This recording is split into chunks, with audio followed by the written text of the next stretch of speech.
찬송가 10장 부르면서 주일 예배 하나님 앞에 올려드립니다.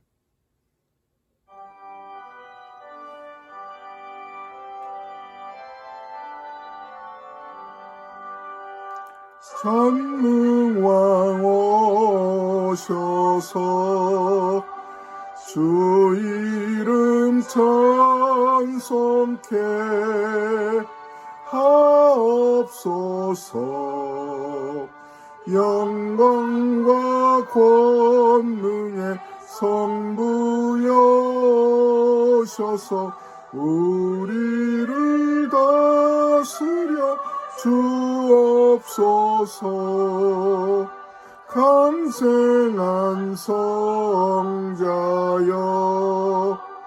오셔서 기도를 들으소서. 택하신 백성들 복 내려 주시고 거룩한 마음을 주옵소서. 위로의 주 성령 오셔서 큰 증거 주옵소서. 전능한 주시여 각 사람 마음에서 떠나지 마시고 계십소서. 성삼위일체께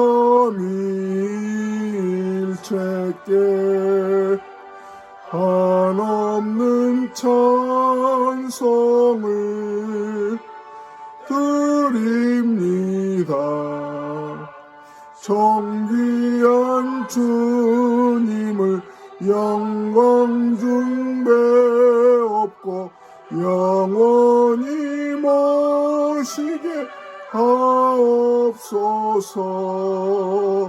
아멘.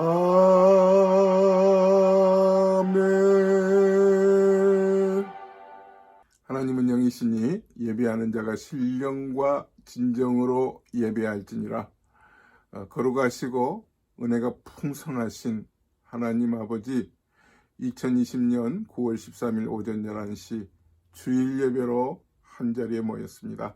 마음과 뜻과 정성을 모두 함께 드리는 예배가 하나님 앞에는 큰 영광 돌려드리는 시간 되게 하여 주옵시고, 우리에게는 하늘문 여시고 큰 은혜로 가득 채워지는 복된 시간 되게 하여 주옵소서. 구주 예수님의 이름으로 간절히 기도드립니다. 아멘. 교동문 80번 고린도전서 4장 말씀입니다. 우리가 이 보배를 질그릇에 가졌으니 이는 심히 큰 능력은 하나님께 있고 우리에게 있지 아니함을 알게 하려 함이라.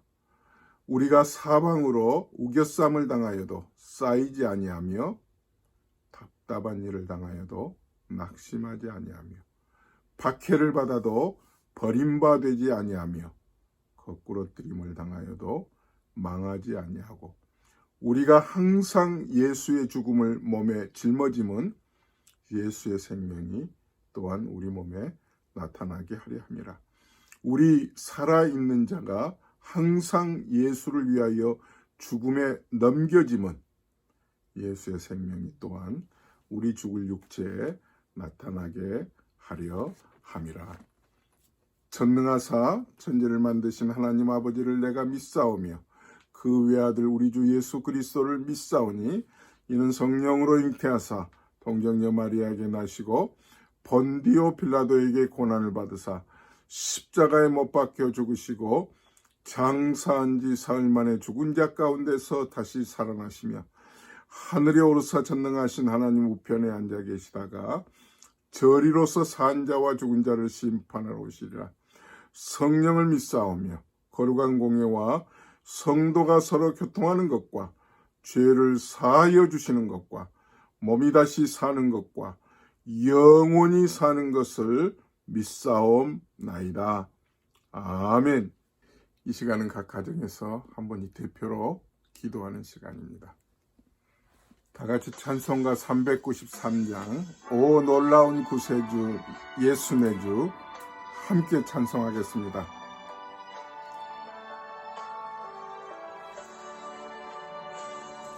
오 놀라운 구세주 예수 내 주 능력의 주시로다. 큰 바임이 단전한 그곳으로 내 영혼을 숨기시네. 내 마른 땅을 종일 걸어가도 나 피곤치 아니하며 저 위험한 곳 내가 이를 때면 큰 바위에 숨기시고 주 손으로 덮으시네. 놀라운 구세주 예수 내 주 내 시네. 죄악에서 날 끌어 올리시며 또 나에게 힘 주시네.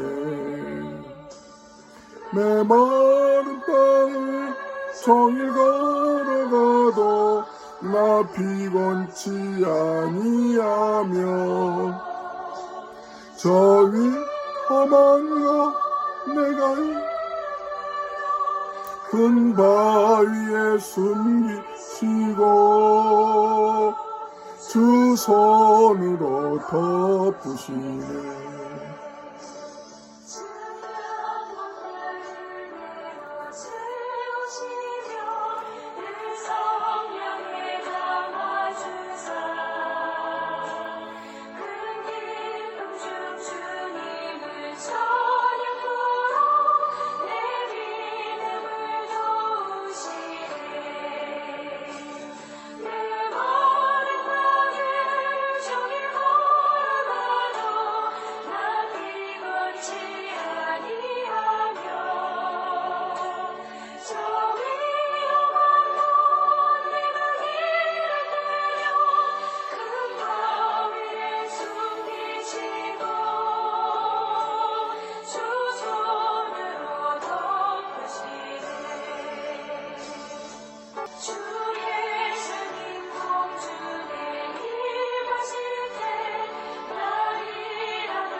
내 마른 땅을 종일 걸어가도 나 피곤치 아니하며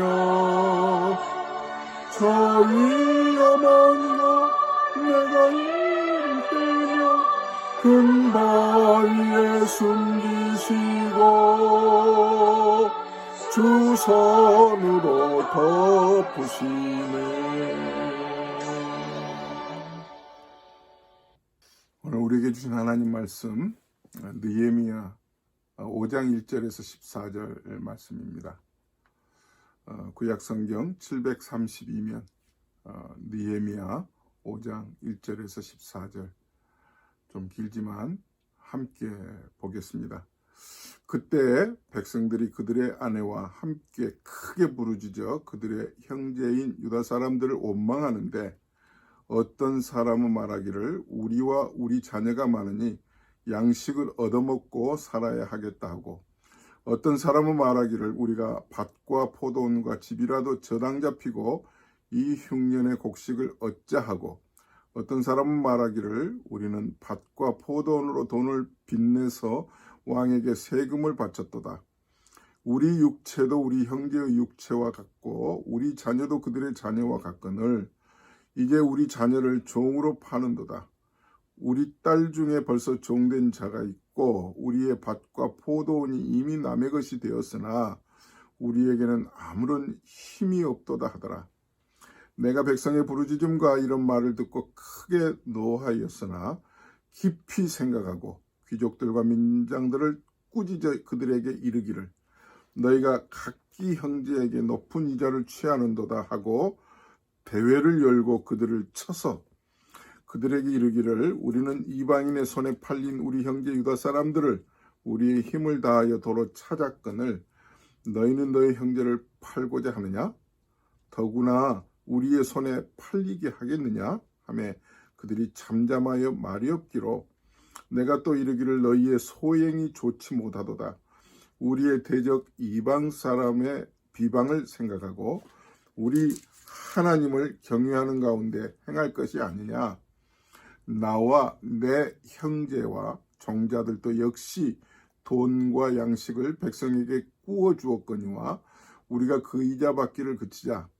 그런즉 너희는 그들에게 오늘이라도 그들의 밭과 포도원과 감람원과 집이며 너희가 구워준 돈이나 양식이나 새 포도주나 기름의 100분의 1을 돌려보내라 하였더니 그들이 말하기를 우리가 당신의 말씀대로 행하여 돌려보내고 그들에게서 아무것도 요구하지 아니하리이다 하기로 내가 제사장들을 불러 그들에게 그 말대로 행하겠다고 맹세하게 하고 내가 옷자락을 털며 이르기를 이 말대로 행하지 아니하는 자는 모두 하나님이 또한 이와 같이 그 집과 산업에서 털어버리실지니 그는 곧 이렇게 털려서 빈손이 될지로다 하며 회중이 다 아멘하고 여호와를 찬송하고 백성들이 그 말한 대로 행하였느니라. 14절 또한 유다 땅 총독으로 세움을 받은 때 곧 아닥사스다 왕 제20년부터 제32년까지 12년 동안은 나와 내 형제들이 총독의 녹을 먹지 아니하였느니라. 아멘. 14절 말씀까지 봉독했습니다. 할렐루야. 주님의 은혜 가운데 또한 복된 날 주일 맞았습니다. 하나님은 우리에게 은혜를 주시기를 기뻐하십니다. 말씀을 묵상하면서 이 말씀은 하나님이 내게 주신 말씀이다. 오늘 살아가고 있는 나를 향해서 하나님이 축복하시는 그런 말씀이다. 이렇게 여러분들이 마음을 활짝 열고 받아들이실 때 여러분에게 큰 은혜가 됩니다. 요즘 우리 사회를 보면 공정한 사회라고 말할 수가 없죠. 불공정하죠. 부모 잘 만난 사람은 잘 나가고 그렇지 못한 사람, 힘 있는 사람, 줄 있는 사람, 그 뒤에 줄 서 있는 사람들은 잘 되고 그렇지 못한 사람들은 점점 더 어려움을 겪습니다. 또 불평등한 사회인 것만은 사실입니다.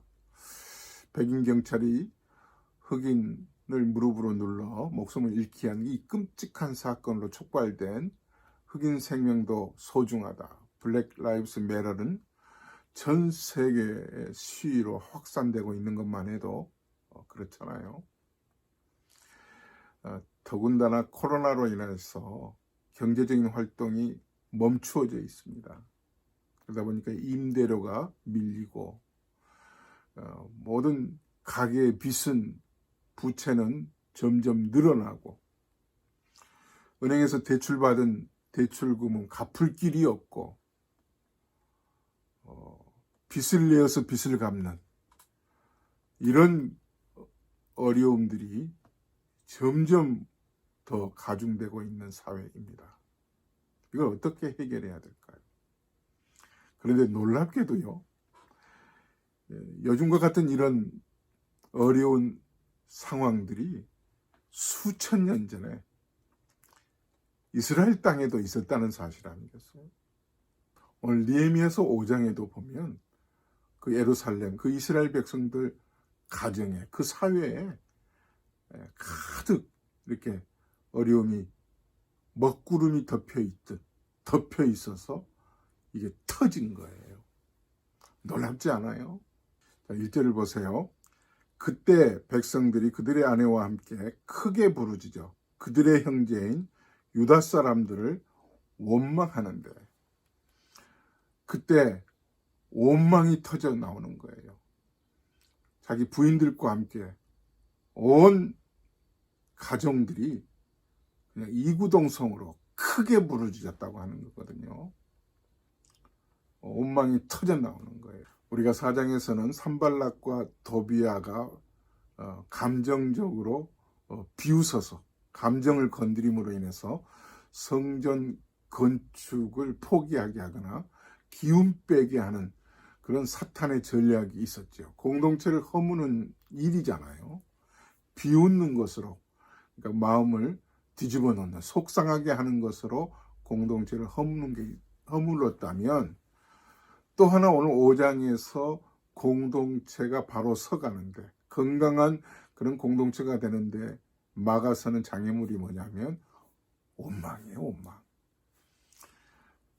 오늘 1절 시작이 그때에, 이 그때는 이스라엘 백성들과 함께 이제 성벽 건축을 하자고 다 같이 한 마음으로 일어나서 자기 개인적인 일, 직장도 어찌 보면은 중단하고 온 밤낮 없이 성벽 건축을 다 함께 힘을 보태서 다 완성해 가는 그 도중에라고 봐야 옳겠지만 사실은 그렇지 않아요.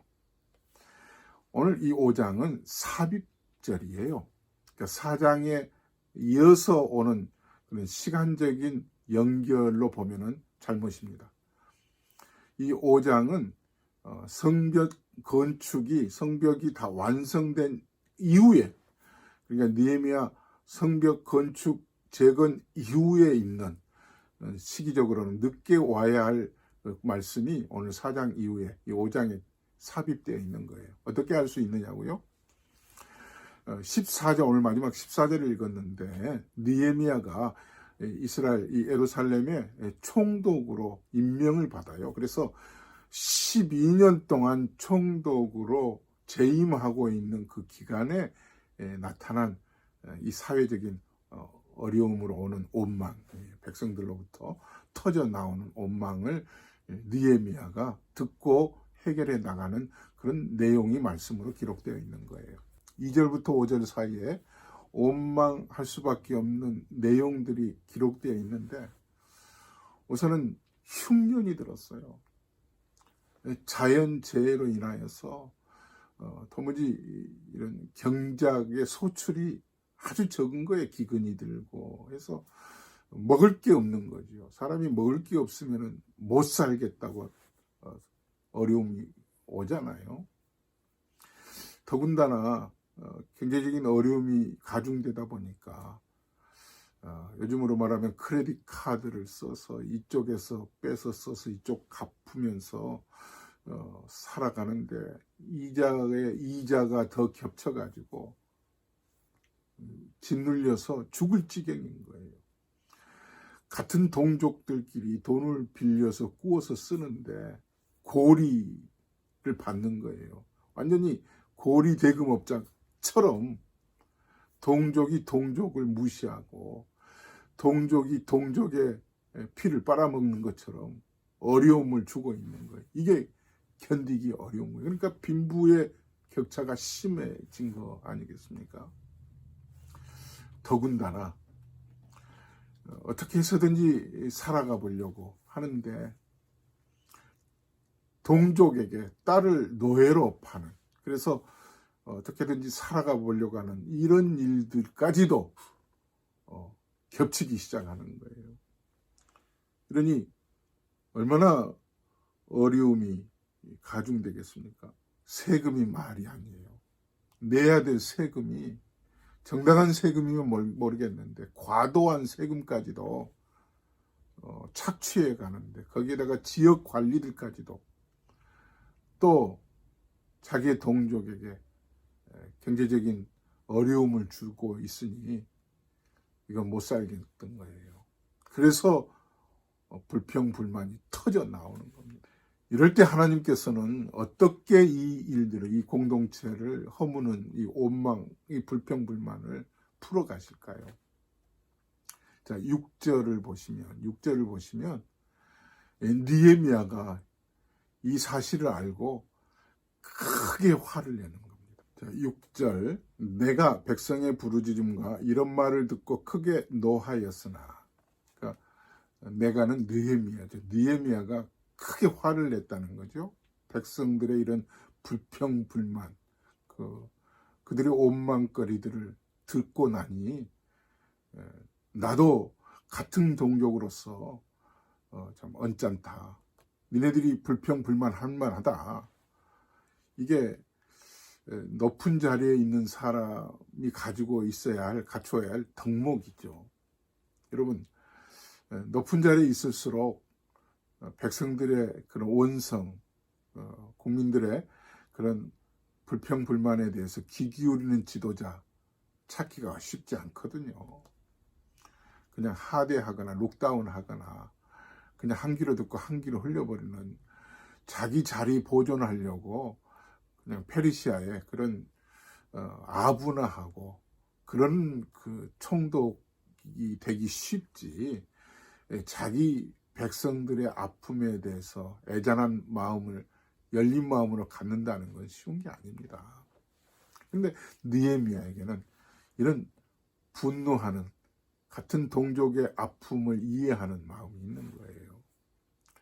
또 하나는 보면 성전에서 장사하는 사람들에 대해서 예수님이 어떤 행동을 하셨습니까? 화를 내셨거든요. 예수님이 심지어 성전에서 장사한다고 하는 사실을 미리 아시고 노끈으로 채찍을 미리 만들어서 가지고 가셔가지고 성전을 엎으셨어요. 이런 예수님이 성전 안에서 하나님의 집이 더러워진 것에 대한 분노, 화내심은 마치 느헤미야가 백성들의 원망하는 이 아픔 소식 흉년이 들었고, 심지어는 세금이 과중되고 고리대금으로 인해서 경제적인 활동이 더 이상 견딜 수가 없는, 심지어 딸까지도 노예로 동족에게 팔아야 되는 이런 엄청난 어려움들에 대한 분냄이, 화가, 예수님에게 보여지는 화를 느헤미야에게서 볼 수 있는 거죠. 자, 여기서 퀴즈 하나 내겠습니다. 느헤미야는 누구에게 화를 내고 있습니까? 1. 하나님. 2. 이스라엘 백성들. 3. 페르시아 왕. 4. 기득권층. 당시 사회 지도자들. 그 해답은 7절에서 볼 수가 있습니다. 7절 말씀. 깊이 생각하고 귀족들과 민장들을 꾸짖어 그들에게 이르기를 너희가 각기 형제에게 높은 이자를 취하는도다 하고 대회를 열고 그들을 쳐서, 바로 분노한 대상은 7절에 나오죠. 귀족들과 민장들을 꾸짖어. 당시 사회 같은 동족의 기득권층들이에요. 동족들끼리는 돈을 구워주되 이자를 받아서는 안 돼요. 그런데 그들이 고리대금으로 백성들의 피를 빨아먹고 있고, 그러니 원망이 나올 수밖에 없죠. 보세요. 귀족들과 민장들을 꾸짖어 하기 바로 직전에 7절 시작에 깊이 생각하고가 나와요. 지나칠 수 있는 말씀이거든요. 깊이 생각하고, 한마디로 곰곰이 앞뒤를 다 살펴보고 어떻게 이 문제를 풀어가야 될지 함부로 잘잘못을 따지기 전에 기도하고 해결점을 찾고 난 다음에 말을 꺼내는 거죠. 여러분, 우리가 쓰는 말 아다르고 어다르다고 하잖아요. 누구를 꾸짖을 때도 문제를 해결하기 위해서 쓰는 용어가 다르고요. 그냥 감정의 폭발적인 감정 때문에 내 감정에 못 이겨서 그냥 다다다다 말이 상대편의 마음을 허투하고 그냥 더 이상 만나고 싶지 않는 그런 마음을 갖도록 하는 그런 말들도 있잖아요. 느헤미야는 상대편이 잘못은 했지만 같은 동족이에요. 귀족들과 민장들도 같은 동족인데 그들을 백성들 원망하는 그 백성들 앞에서 좋아 보기 좋게 내가 이 사람들을 야단쳐 주겠다 이렇게 먼저 하지 않았어요. 그들을 따로 모이게 하잖아요. 어디에 나오느냐고요? 7절 뒷부분에 보니까 대회를 열어 그랬잖아요. 그러니까 지도자들끼리 따로 모이게 해서 무엇이 잘못되었는지 하나하나 짚어주는 거예요. 이러면 안 된다. 동족들끼리 말씀이 있지 않느냐. 율법에 동족들끼리는 돈을 빌려주지 꾸어주되 이자를 받아서는 안 된다고 하는 말씀이 있지 않느냐. 어떻게 이럴 수가 있느냐. 모르고 한 것도 아니지 않느냐. 너무나도 같은 동족으로서 경제적인 활동이 멈춰져 있고 흉년이 들어서 먹을 게 없는데 너희들 거 창고에 가득 찬 그런 곡식이라도 풀어서 함께 나누는 것이 공동체이지 않느냐. 아마 이렇게 느헤미야가 이 귀족들과 민장들의 마음을 보듬지 않았을까. 그래서 풀어주지 않았을까. 그리고 나서 백성들을 모이게 해서 그들에게 푸는 길을 풀어가는 것을 말씀하고 있습니다. 사랑하는 성도 여러분, 우리도 느헤미야 같은 그런 다 지도자들이잖아요. 작은 단위에는 가정, 또 일터, 조그만 사업장이라 할지라도 여러분들이 그 사업장의 리더잖아요. 느헤미야잖아요.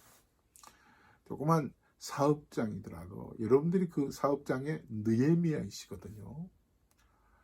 또 큰 직장이든 또 뭐 심지어는 사회, 교회 다 느헤미야로서 어떻게 산재되어 있는 산적해 있는 일들을 풀어가야 될지 깊이 생각하고가 먼저이다는 사실을 명심하시기 바랍니다. 깊이 생각하면요 후회스러운 일들이 줄어요. 후회할 일이 없어요. 부부싸움 할 일이 있는데 깊이 생각하고 싸움이 되겠습니까? 그리고 민장들과 귀족들을 따로 세운 것처럼 대회를 열어서 따로 얘기를 꺼낸 것처럼 나 좀 봅시다 하고 직장에서도 상사가 바로 부하 직원을 따로 불러서 이러시면 안 되죠. 이렇게 하시는 게 좋지 않겠어요 하고 조심스럽게 그 사람의 면을 세워주면서 말을 꺼내면 이해시키면 받아들이지 않겠어요? 그렇지 다다다다 많은 사람들 앞에서 면박을 주고 하면 감정적으로 대할 수밖에 없는 거죠. 깊이 생각하고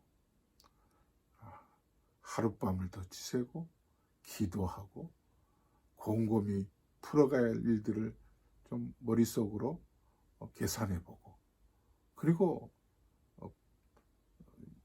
느헤미야는 사건을 처리하기 시작하고 있는 거예요. 자, 8절에서부터 보면은요.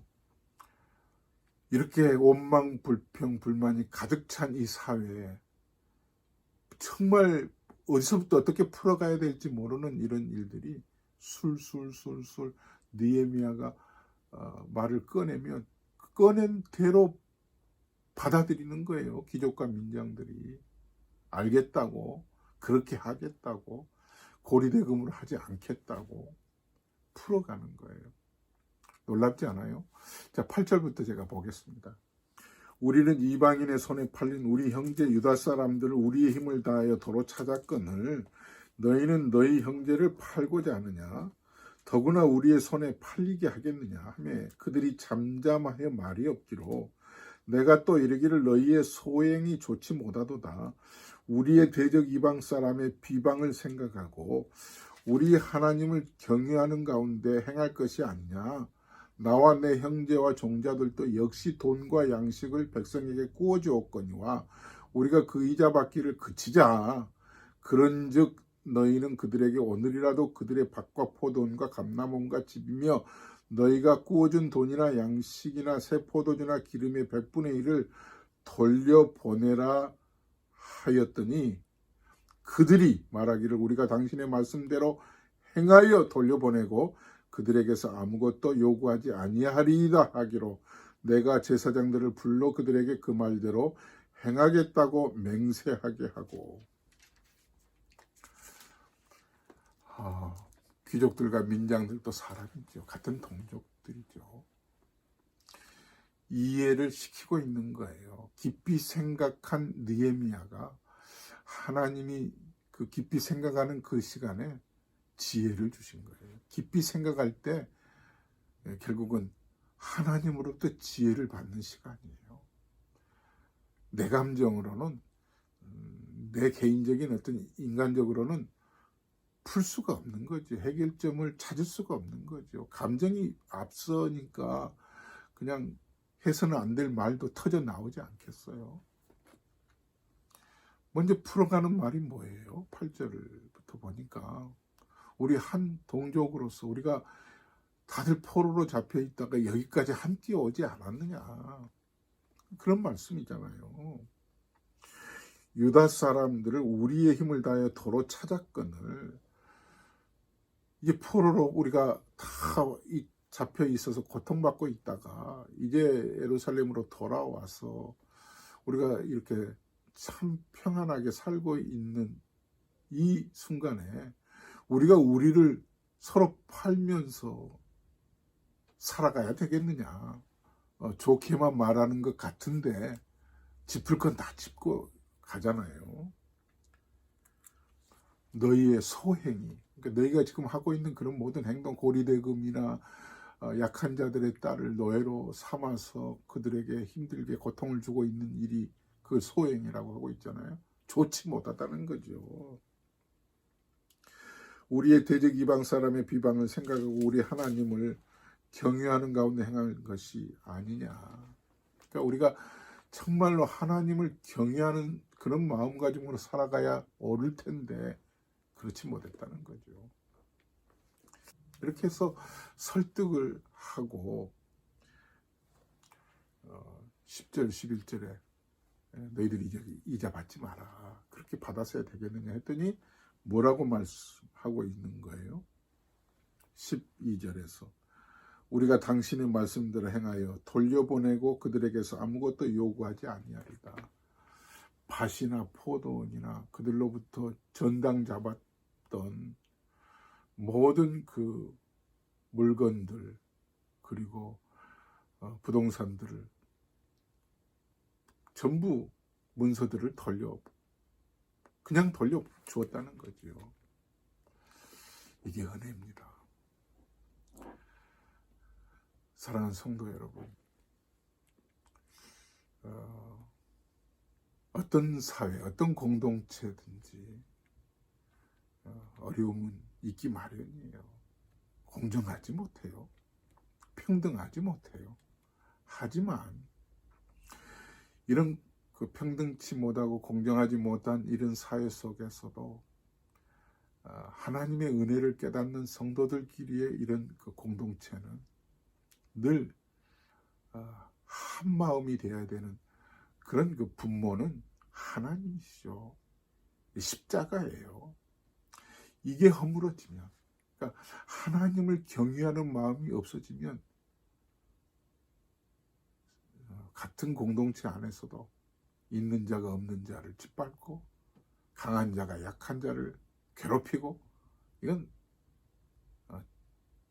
우리 사회에 보여지는 그런 당연한 모습이거든요. 이것들을 해결할 수 있는 거는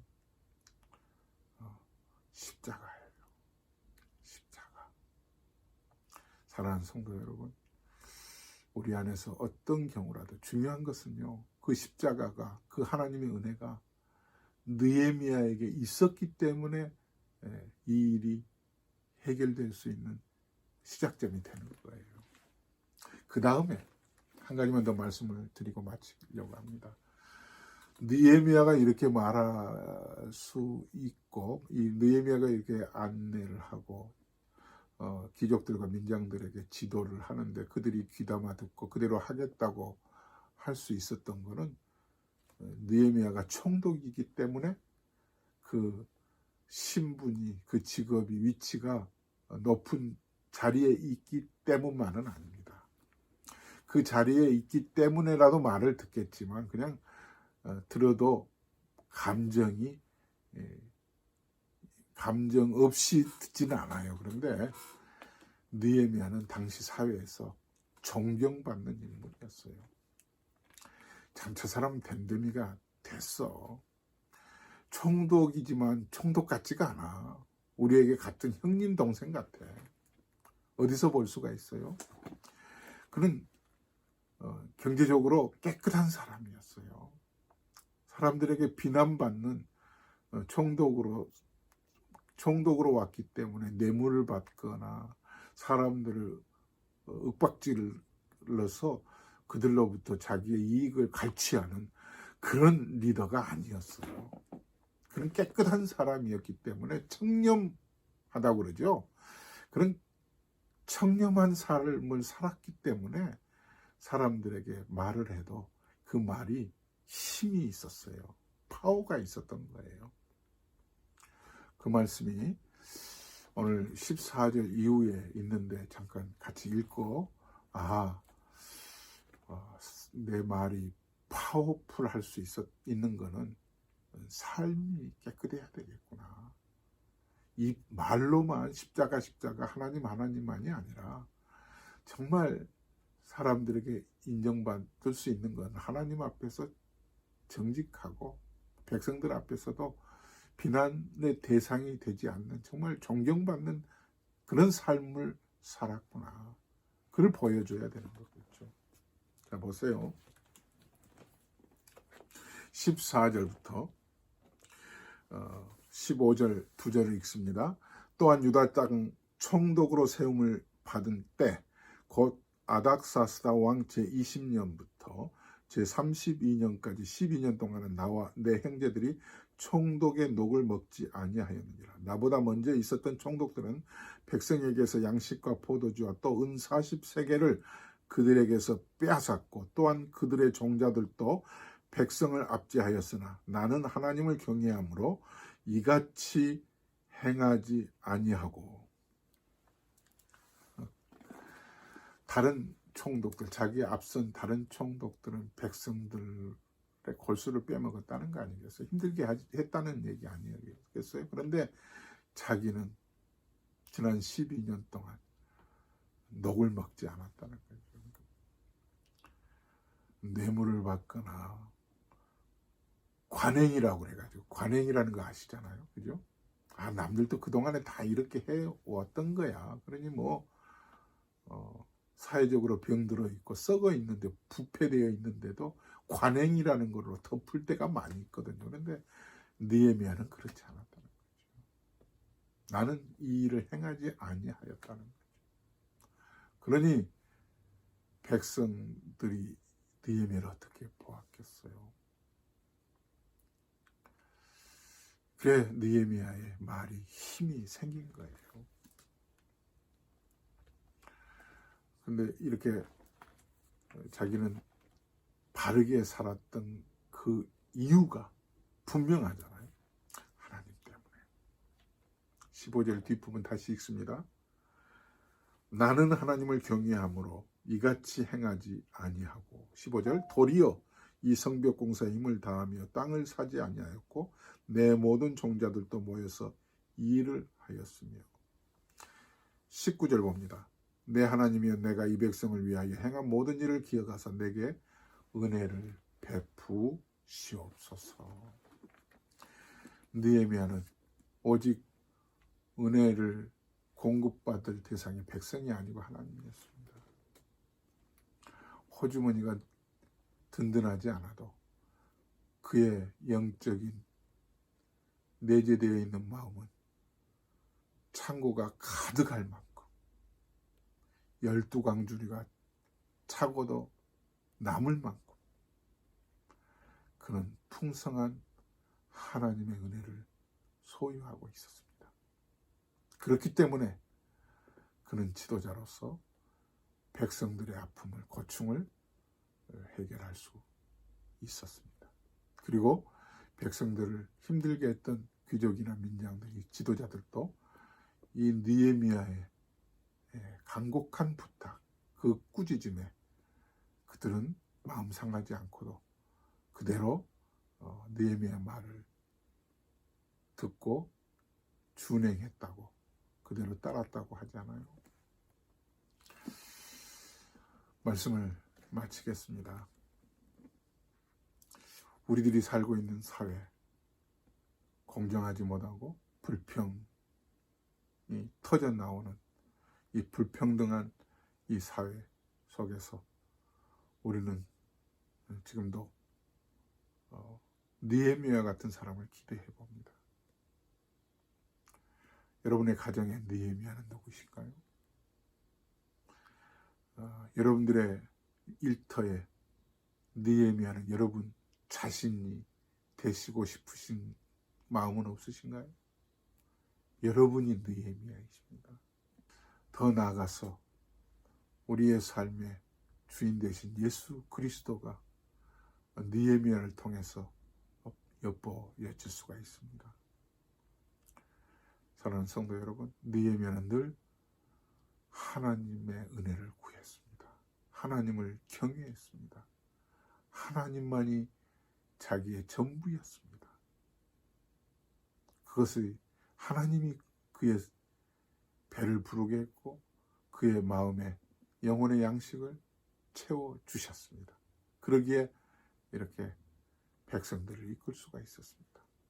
오늘날 우리가 살고 있는 이 사회, 여러분의 가정에 여러분 자신이 느헤미야가 되시길 바랍니다. 여러분의 일터에 여러분 자신이 사람들로부터 존경받는 그런 느헤미야로서 되시기 위해서는 하나님을 경외하는 마음이 앞서야 될 줄로 믿습니다. 기도하겠습니다. 거룩하신 하나님 아버지 은혜를 감사합니다. 이 땅이 공정하지 못하고 불평불만이 가득 찬 불공정한 그리고 불평등한 사회임에 틀림이 없습니다. 그래서 온망이 터져 나옵니다. 코로나 바이러스로 인하여서 경제활동이 멈추어져 있어 어떻게 해야 좋을지, 정말 수천 년 전에 이 이스라엘 백성들이 겪고 있는 이 문제 어떻게 똑같을 수가 있는지, 그때 당시 풀어간 하나님의 그 일하심을 우리는 오늘 말씀을 통해서 보았습니다.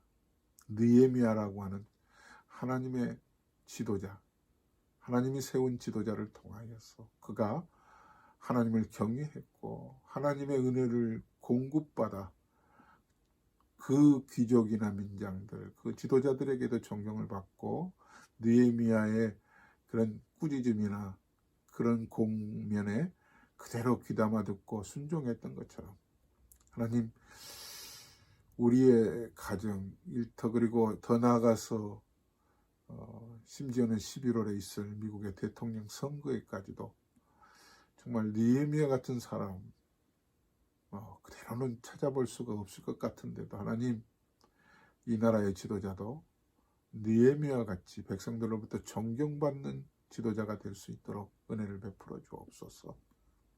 주님, 오늘 또 우리에게 귀한 은혜 주신 것을 감사해서 정성껏 준비한 예물을 드립니다. 하나님 받아주시고 우리 각 가정에 필요한 것들을 공급해 주옵소서. 교회가 현장 예배, 대면 예배와 비대면 예배로 계속해서 이어지고 있습니다. 가정에서 드려지는 예배 또한 동일하게 은혜를 주시고 성도들에게 하나님 가까이 찾아가 주셔서 저들의 고충을 들으시고 힘든 문제들을 풀어주시고 위로가 되게 되어주시고 용기 백배할 수 있도록 인도하여 주시옵소서. 병든 자들을 고쳐주시고 힘 주시옵소서.